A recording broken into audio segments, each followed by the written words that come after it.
Every 40 seconds, someone in the United States has a stroke. So what is going on inside the brain of a stroke survivor? And this is Chick to Chick.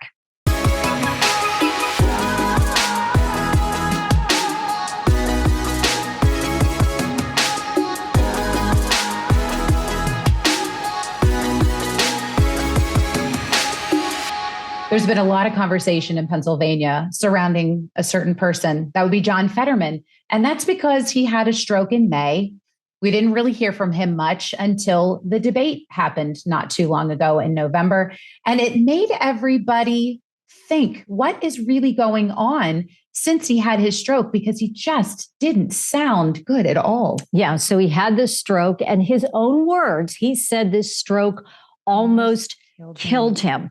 So he goes on and he does this debate, and everybody saw the debate.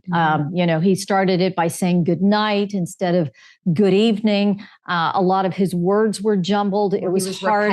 Repetitive. It was hard for him to complete a sentence. He had to read the question off the teleprompter. And a lot of people at that point were saying, this guy's done. Yeah. He's not going to win. He is not fit to serve office. He cannot perform the duties of being a U.S. senator. But his supporters were all saying, wait a minute here. This dude is really brave to do what he did. Well, he went on to win the election, and he is now our newly elected U.S. senator to represent Pennsylvania and D.C. Yeah, I think a lot of people were also concerned as to, is this a lot of stress? What is really going on? And is this even healthy for this man? So we thought this would be a good time to have this podcast to really talk about what's going on with a stroke as it pertains to Fetterman, but for anyone who out there has really experienced this themselves or in their families. Which brings us to our guest today, Deb Church. She is a medical speech pathologist. Deborah, thank you so much for coming on the podcast. First of all, what is a medical speech pathologist? You're welcome. I'm a hospital speech pathologist. I work with rehab of stroke patients. And what does it entail when you're working with these patients? In other words, what are you finding that is happening? We just mentioned how Fetterman had a hard time communicating. He was repetitive. These types of issues I've even seen with friends and family that have had strokes. So what are you seeing when you're in there and in rehab with your folks? Mm-hmm. Well, we're seeing the obvious effects, sometimes obvious, sometimes hardly noticeable effects of brain injury. So that we know that there has been injured areas of the brain, and with aphasia, we know that it's typically in the left hemisphere, the temporal parietal lobes, but that there is recovery, thankfully, from such injury. And that occurs by other areas of the brain, normally in the corresponding areas, the opposite regions, hemisphere of the brain, taking over the functions and forming new pathways. This is how recovery occurs. When they do studies like of the effects of therapy, speech therapy, they show the opposite hemisphere lighting up because there are functions now working there that wouldn't normally be taking over these functions, reading, thinking, listening, talking, all of those functions. So it is very encouraging to know that therapy can help. It can be intensive at first when it's most needed, and then taper off in frequency, and then result in testing at 3, 6, 9, 12 months intervals and beyond, because progress continues. Because that's the good news, is that it sometimes takes a longer time for recovery from aphasia, which is a chronic condition. So you talked about the recovery, but let's take a step back. What actually happens in the brain when somebody is having a stroke? Mm-hmm. Okay. Well, the brain cells require a constant supply of oxygen and nutrients, which are cut off by either a clot or by a bleed into the brain or into the surrounding area between the skull and the brain. And so they are weakened or injured, and they can die as well. The injury is something that can be improved through therapy. And that is the role of a speech pathologist. It's very important to intervene early on because a patient can develop a very negative self-perception. They see it in the face of their significant other who shows alarm and concern at what they're hearing and sometimes disgust. And they also see it in the faces of the listeners who look puzzled whenever there's a miscommunication. So the better that they can be trained or exercise the brain, let's talk about it in terms of exercise for the brain. That's what speech therapy is. It exercises those pathways, creates new pathways, and lighting up of the opposite hemisphere, which is undamaged. You talk about all this in such a clinical sense. What I'm most concerned about, as I watched this man, I really felt bad for him. I did. I felt like he was very challenged in that setting. It had to have been incredibly stressful. So I worry about those outside influences as you're trying to heal. So talk to us about that. I mean, when in his case, in John Fetterman's case, he is now Senator Fetterman, and he has a workload. What could that be like for what he's trying to do to heal his brain? Well, people with strokes feel and report a lot less energy than they had before. But in truth, they have the same amount of energy, but they are using so much more to perform the functions they used to do, like walking or talking or whatever. And because of that, when talking, is a lot harder to do.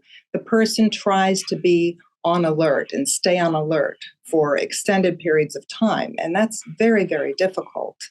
They will do better if they have some downtime to be able to rest. But because it is more difficult, they make mistakes and they hear what we hear, they hear their blunders, and that contributes to a negative self-perception.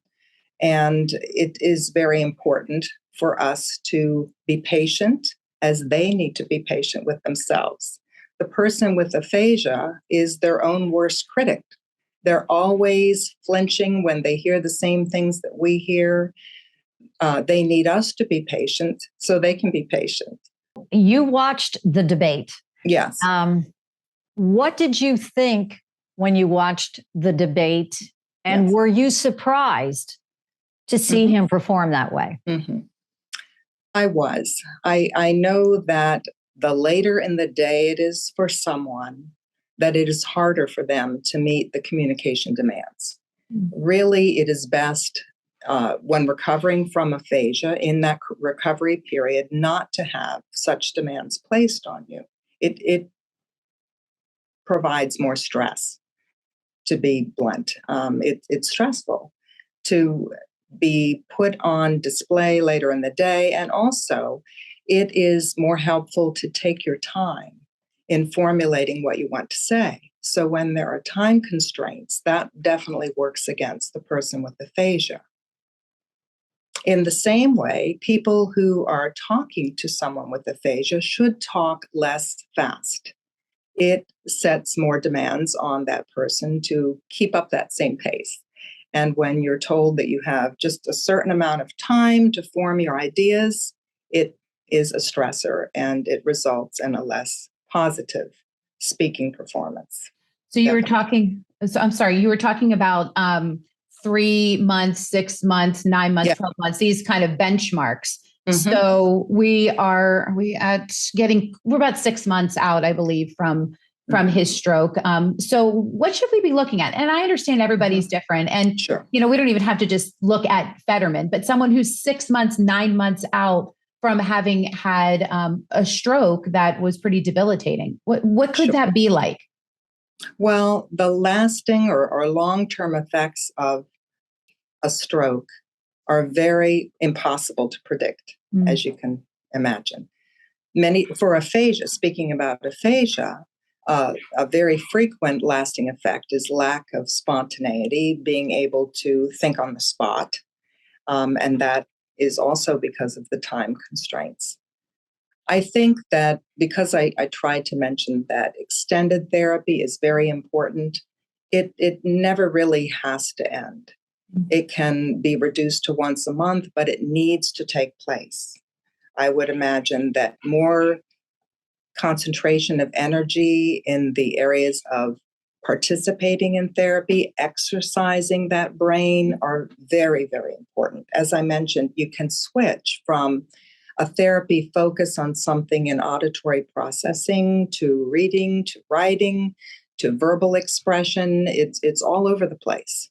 So there's many areas that need to be addressed yet, I feel, and that's frequently the case. It's not unusual. It just takes time. It does take time. And, we know people who had a stroke who recovered and who are fine. And yet we know another woman who we brought on the podcast 8 years ago, she had a stroke and she still is not able to work. She's on disability. She was in the financial world. She says she has a hard time with numbers and thinking on her feet, as you had mentioned. So when you talk about these things and you talk about someone like John Fetterman, who's about to go into a very stressful job, a lot of pressure, perhaps being hours and hours and hours in debates in the Senate chamber. Is he going to be able to do all of these things? And how are these other factors going to affect his recovery?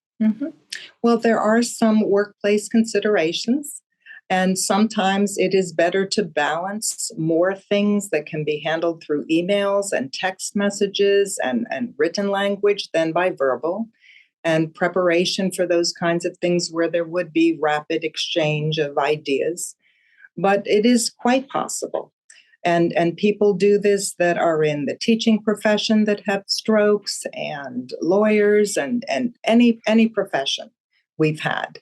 And, the best thing is having somebody call you later after they've been discharged from therapy or being given a break, just to just get burnt out and say, enough is enough, let's take a little break. For them to call and say, it's taken this amount of time, but in 6 months, I finally have that sense of normalcy. Everything is coming back to me. I am getting better at substituting words when I anticipate a word that's going to be too lengthy or complex. People do get quite excellent at using these strategies. It's not really a relearning memory kind of thing, like they've lost the words. The words are in there, but there's a veil that's come in front of them, and they can't quite hear themselves saying the words they went to say in advance, or they can't see the words. That some of us are more visually oriented and we can see the word. There can be an interruption in the letter to sound connection so that they aren't able to read or write as well. It just depends on the individual. I'm not sure of his abilities. So the testing is just of paramount importance, and to get good speech therapy and continue that as long as needed. This is great information. I think it's good that our listeners could hear about this, and certainly outside of Senator Fetterman, we know a lot of people have had to work through having strokes. Thank you so much for providing this information today. Thank you. It's a process. It really is a process. I think that someone who has had a stroke, it's also going to affect their confidence. Absolutely. I mean, this is tough, and everybody is different. How they recover from a stroke, what the side effects, the long-term side effects, everybody is different. But we just thought we wanted to add some perspective because everybody watched the debate and everybody's talking about it. Yeah, exactly. Well, we appreciate you being with us today. We hope you'll head over to our YouTube page, like and subscribe, until we are back to chirp about another topic.